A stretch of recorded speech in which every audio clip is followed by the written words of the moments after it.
প্রথম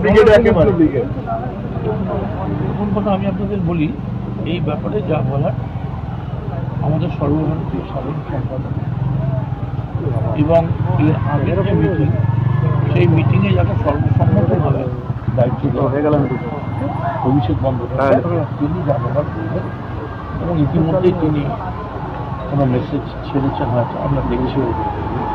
আর আজকে আমাদের এখানে বিশ্বকবি রবীন্দ্রনাথের জন্মদিন আছে, জননেত্রী বাড়িতে প্রণাম জানাতে রাজনৈতিক কোনো বক্তব্যের মধ্যে নেই। শুধু এইটুকুনি বলবো, বাংলার মানুষ চাইছে শান্তি। আর যার আজকে জন্মদিন তারই লেখা, যাহারা তোমার মিশাইছে বায়ু নিভাইছে তবু আলো, তুমি কি তাদের করিয়াছ খাওয়া, তুমি কি